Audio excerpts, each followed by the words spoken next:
Shërbimet e drejtorisë vendore për kufirin dhe migracionin në Vlorë në bashkëpunim me njësinë policinë tetare dhe drejtorinë vendore të policisë Fier kanë evidentuar drejtuesit e një mjeti lundrues tip jet ski, i cili kishte lundruar në afërsi të bregut në plazhin e Semanit, duke rrezikuar sigurinë e pushuesve. Rasti ishte edhe i publikuar edhe në portalin Jeta o Shef. Drejtuesi i mjetit lundrues, shtetazi me inicialet ED, u ndëshkua me masë administrative me vlerën 500.000 lekë të rinj, si dhe blokim administrativ të mjetit lundrues. Gjithashtu shërbimet e policisë kufitare gjatë patrullimit në sektor në vendin e quajtur plazhi i Hidrovorit konstatuan një mjet lundrues tip gomone që lëvizte në mënyrë të palishme në zonën e plazhit pranë pushuesve.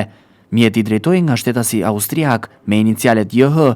Nga verifikimet rezultoi se ai nuk dispononte dokumentacionin përkatës të mjetit lundrues. Për shkeljet e konstatuara ndaj tij u vendos masa administrative në vlerën 510.000 lekë të rinj, si dhe u bë bllokimi administrativ i mjetit lundrues. Policia e shtetit apelon sërish ndaj të gjithë përdoruesve të mjeteve lundruese, si dhe subjekteve që operojnë me to, të respektojnë me rigorozitet rregullat e lundrimit, si dhe parametrat e sigurisë, duke theksuar se reagimi do të jetë i menjëhershëm ndaj çdo shkelsi, me qëllim garantimin e jetës dhe sigurisë së pushuesve.